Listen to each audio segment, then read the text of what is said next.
Hello students, welcome to the education point. Last video में हमने exercise 3.6 का first part complete कर लिया था। अब 3.6 का सेकंड पार्ट करना है, जिसके अंदर 3 क्वेश्चन है, तो उनको हम आज स्टार्ट कर रहे हैं। तो स्क्रीन पे इंग्लिश में आ गया हुआ क्वेश्चन, हिंदी में मैंने लिख दिया है। तो चलिए स्टार्ट करते हैं। क्वेश्चन में कह रहा है, पहले मैं हिंदी में पढ़ लेता हूँ। ऋतु धारा के अनुकूल, मतलब के अनुकूल 2 घंटे में 20 किलोमीटर तैर सकती है। अब सुनना क्या है ये। ऋतु एक लड़की है जो किसी रिवर में या फिर किसी धारा में अनुकूल का मतलब होता है डाउन स्ट्रीम मतलब जिस डायरेक्शन में लहरें या फिर स्ट्रीम जा रही है उसी डायरेक्शन में ऋतु भी तैर रही है। समझ में आ रहा है? तो 2 घंटे में कितना तैर रही है? 20 किलोमीटर तैर रही है। ठीक है। और बोल रहा है धारा के विपरीत मतलब अपस्ट्रीम, अगर धारा लेफ्ट साइड जा रही है और वो राइट साइड आ रही है, मतलब उसकी अपोजिट डायरेक्शन में जब वो तैर रही है तब वो 2 घंटे में 4 किलोमीटर तैर रही है। तो अपने को उसकी ऋतु की स्पीड बतानी है और स्ट्रीम की स्पीड बतानी है कि स्ट्रीम मतलब लहरें कितनी तेजी से चल रही हैं। ठीक है। तो मैं ऋतु की स्पीड को x से लेता हूँ और धारा की स्पीड को y ले लेता हूँ। माना ऋतु की स्थिर जल में चाल या फिर speed x kilometre per our, मैं इंग्लिश में भी लिख दूंगा। माना धारा की चाल कितना हो जाएगा? y kilometre per hour. ऐसा जाएगा, लेट स्पीड ऑफ ऋतु in up downstream equals to x kilometre per hour और let speed of stream equals to y kilometre per hour. ठीक है। तो हम अकॉर्डिंग टू द क्वेश्चन चलते हैं। हमने एक फॉर्मूला पढ़ रखा है। फॉर्मूला क्या होता है? चाल बराबर दूरी बटे समय। ये फॉर्मूला होता है ना, एक हमने पढ़ा है, speed equals to distance upon time. तो हम ये फॉर्मूले का इस बार यूज़ करेंगे। ठीक है। बट इस फॉर्मूले को यूज़ करने से पहले एक छोटा सा कॉन्सेप्ट हमें पढ़ना पड़ेगा। तो कॉन्सेप्ट हम देख देंगे, हमें फॉर्मूला बनाना है। तो चलिए एक चीज़ हमेशा याद रखना, कभी भी कोई भी आदमी जो है वो किसी लहर के या फिर स्ट्रीम के सेम डायरेक्शन में तैर रहा है, मतलब अगर लहर भी इस साइड जा रही है और वो भी इस साइड जा रहा है। समझ में आ रहा है? तो दोनों लहर की स्पीड और उस आदमी की स्पीड जो होती है वो ऐड हो जाती है। और कभी भी अपोजिट डायरेक्शन में अगर जा रहे हैं, वो इधर जा रहा है, वो इधर जा रहा है, समझ में आ रहा है ना, तब स्पीड क्या हो जाती है? माइनस हो जाती है। ओके, याद रखना, सेम डायरेक्शन में मतलब डाउन स्ट्रीम में ऐड करना रहता है और अप स्ट्रीम में माइनस करना रहता है, या फिर अनुकूल में प्लस करना रहता है और विपरीत में माइनस करना रहता है। तो मैं इसको कर लेता हूँ।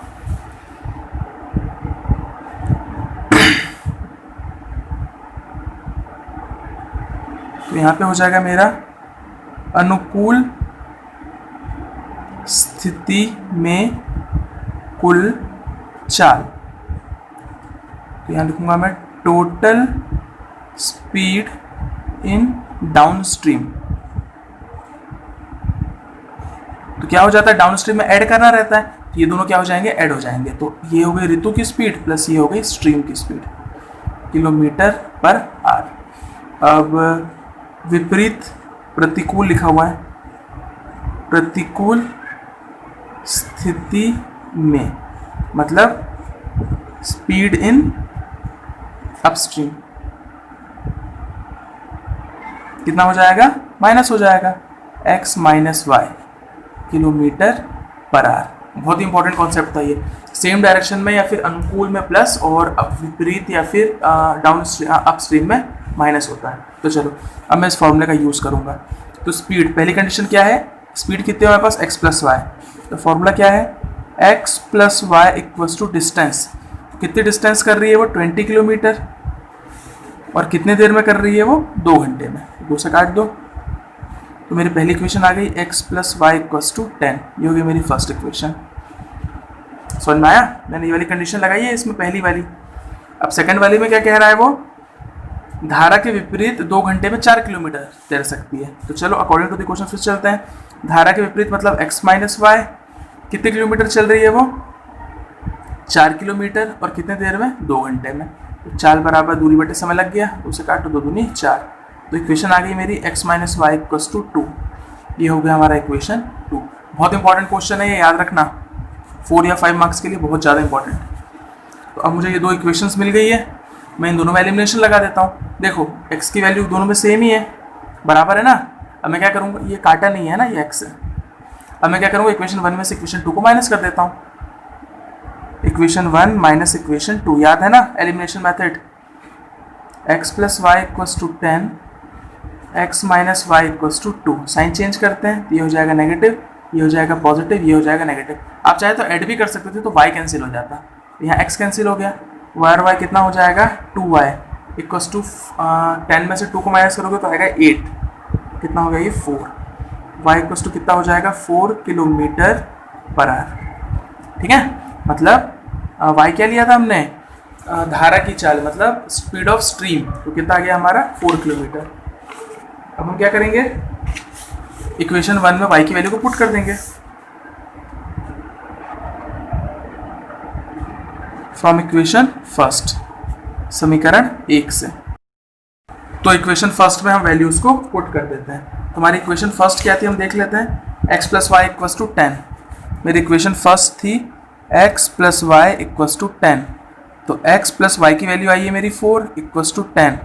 देन x इक्वल्स टू कितना हो जाएगा 10 माइनस 4।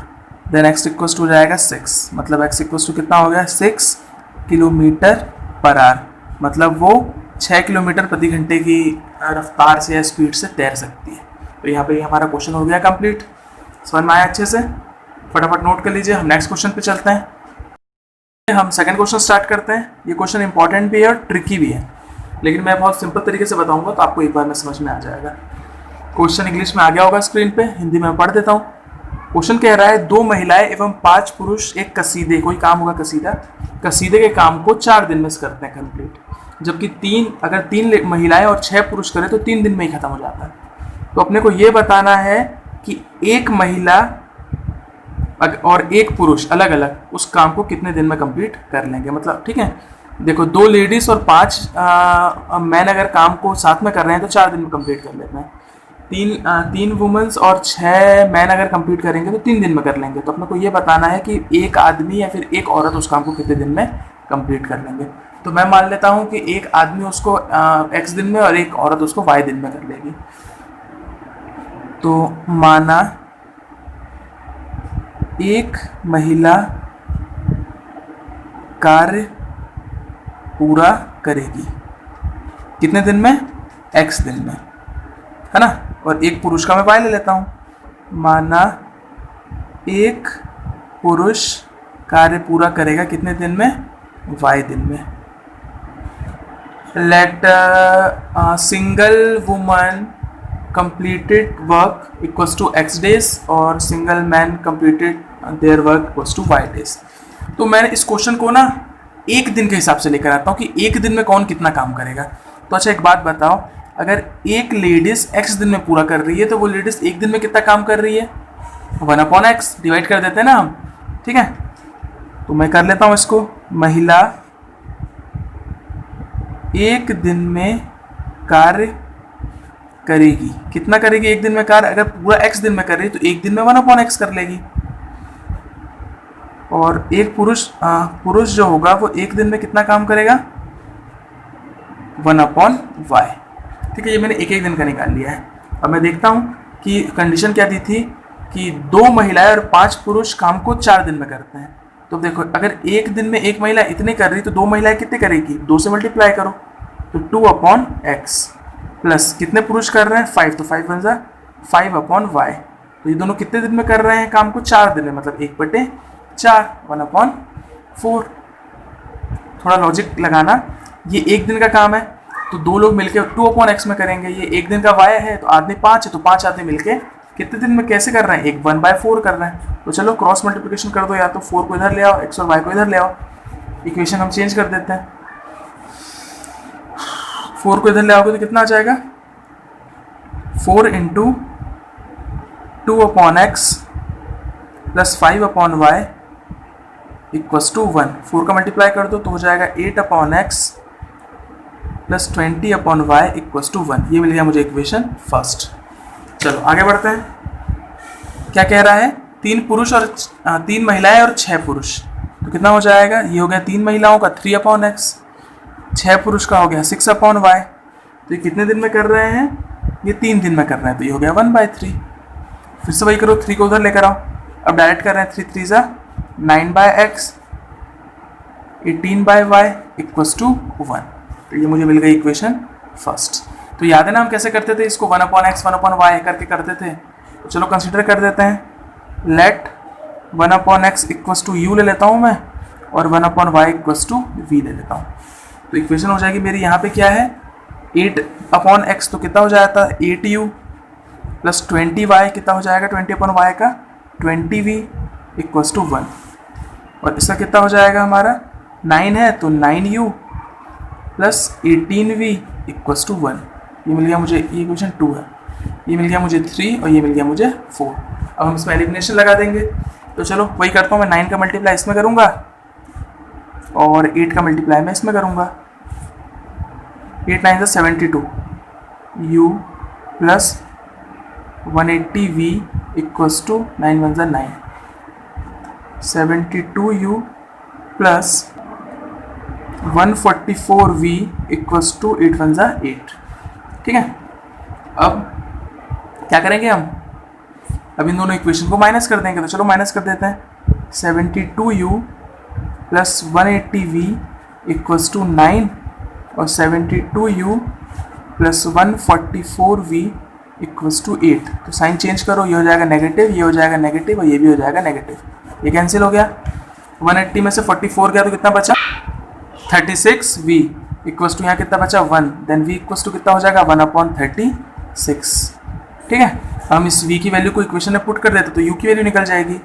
तो थर्ड में पुट कर रहा हूँ मैं फ्रॉम इक्वेशन 3।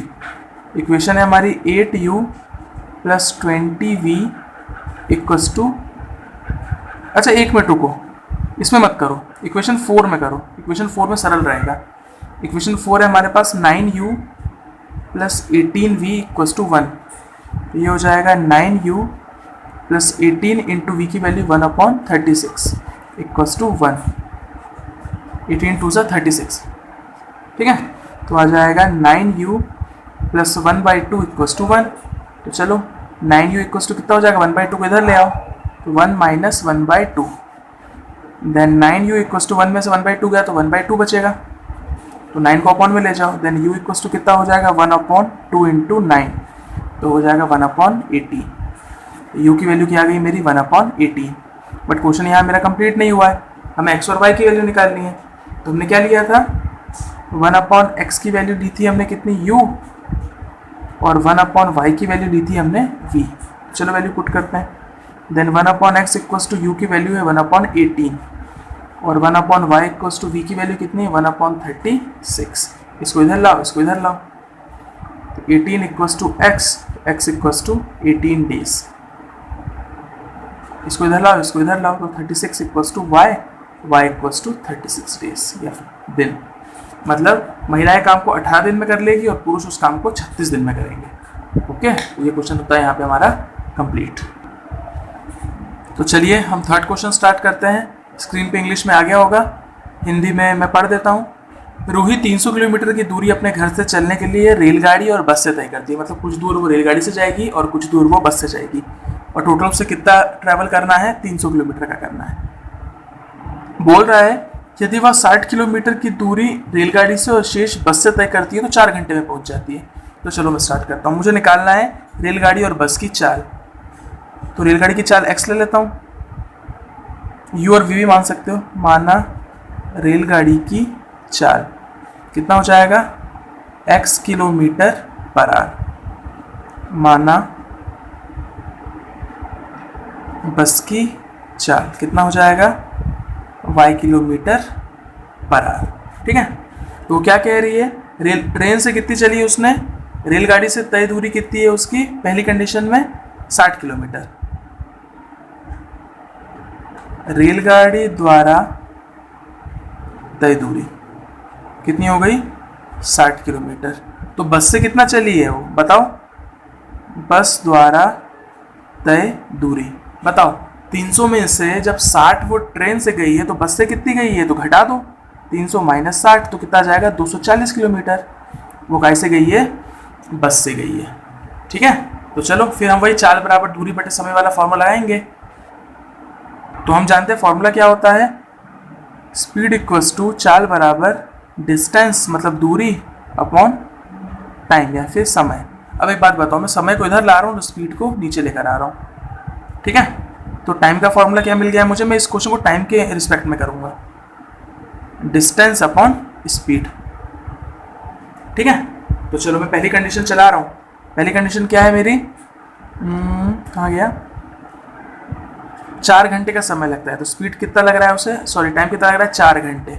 अब स्पीड की बात कर लेते हैं, डिस्टेंस वो रेलगाड़ी से कितनी कर रही है 60, तो उसके रेलगाड़ी की स्पीड कितनी है x, प्लस बाकी किससे कर रही है वो 240 किससे कर रही थी, बस से, तो बस की स्पीड है y। तो जो इक्वेशन आ गई वो हमारी कुछ ऐसे आ गई, 60 upon x plus 240 upon y equals to 4, है ना। चाहो तो कॉमन ले लो, चलो फिलहाल मैं इसे इतना ही छोड़ रहा हूँ। इक्वेशन फर्स्ट मिल गई मुझे। अब मैं आगे क्वेश्चन पढ़ता हूँ। यदि वह 100 किलोमीटर रेलगाड़ी से करती है और शेष बस से करती है तो 10 मिनट ज़्यादा लगते हैं उसे। 10 मिनट ज़्यादा लगते हैं मतलब पहले 4 घंटे लग रहे थे, अब 10 मिनट और लग रहे हैं। समझ में आ रहा है, पहले कितना लग रहा था उसको, पहले लग रहा था उसे 4 घंटे, लेकिन अब 10 मिनट और ज़्यादा लग रहे हैं। तो हम 10 मिनट के लिए क्या करेंगे, मतलब 4 घंटे 10 मिनट। तो हम स्टार्ट करते हैं फिर से, फॉर्मूला वही लगेगा। कितनी स्पीड है, पहले वो ट्रेन से कितना चल रही है, वो 100 किलोमीटर, तो 100 अपॉन x। अब वो बस से कितना चल रही होगी 200, क्योंकि उसे 300 चलना है, अपॉन y। सही है। अब यहाँ पे टाइम की बात आ रही है, तो टाइम कितना हो जाएगा 4 घंटा 4 घंटा और 10 मिनट, मतलब 25 अपॉन 6 हो जाएगा। जब आप इसको काटोगे तो आ जाएगा 10 minute 10 hours 10 minute. Okay, then चलो फिर हम करते हैं इसको सॉल्व। चाहो तो 6 को उधर ले जाओ, तो हो जाएगा 600 upon x plus 1200 upon y equals to 25। Common ले लेते, बहुत बड़ा वैल्यूज आ रही है, तो यहाँ से मैं 25 कॉमन ले रहा हूँ। 25 कॉमन ले लेंगे तो कितना बच जाएगा, यहाँ पे 600 में से 25 कॉमन लूँगा तो 24 हो जाएगा। 24 अपॉन x, यहाँ हो जाएगा 48 अपॉन y इक्वल्स टू 25। तो ये 25 से 25 कैंसिल, तो इक्वेशन आ गई 24 upon x plus 48 upon y equals to 1। ये इक्वेशन सेकंड मिल गई मुझे। इक्वेशन फर्स्ट में से भी मैं कुछ कॉमन लेके देखता हूँ। 4 कॉमन आ रहा है यहाँ से भी, तो 4 कॉमन ले लिया मैंने। यहाँ हो जाएगा 15 upon x plus 60 upon y equals to 4। ये भी कैंसिल, तो यहाँ पे भी आ गया 1। तो इक्वेशन ये वाली लेना, ठीक है। तो इक्वेशन आ गई मेरी क्या, 15 upon x plus 60 upon y equals to 1। ये है मेरी इक्वेशन, ठीक। 15 upon x plus 60 upon y equals to 1। अब वही चेंज कर देते हैं अपन, put 1 upon x equals to u और 1 upon y equals to v। तो हो जाएगा 15u plus 60v equals to 1, और ये इक्वेशन आ जाएगी 24u plus 48v equals to 1। Common तो अभी और आ रहा है, और वैल्यूज कॉमन ले सकते हैं हम। अभी यहाँ से 15 कॉमन आ रहा है ऊपर वाले से, तो 15 चौको 15 कॉमन ले लिया, लेकिन कॉमन ले लेंगे कोई मतलब नहीं रहेगा। यहाँ पे 1 आ रहा है, 1 के साथ वैल्यू अपॉन में आ जाएगी। तो चलो हम ऐसे ही सॉल्व कर देते हैं इसे। अब चलो तो फिर एक काम करते हैं हम, यहाँ से ये क्वेश्चन मैं आपको होमवर्क दे रहा हूँ, इसके आगे आपको सॉल्व करना है और यू और वी की वैल्यू फाइंड करनी है और कमेंट में बताना है कि आंसर क्या आ रहा है, ठीक है। तो इसको आगे आप एलिमिनेशन लगा के पूरा क्वेश्चन को सॉल्व करेंगे। जिसको भी डाउट हो तो मैसेज कमेंट कर देना, मैं रिप्लाई कर दूंगा वीडियो इसके आगे का बना के, ठीक है। तो यहाँ पे हमारा एक्सरसाइज 3.6 कंप्लीट होता है। और प्लीज़ जिसने चैनल को सब्सक्राइब नहीं किया है प्लीज़ सब्सक्राइब कर दीजिए। Okay, thank you.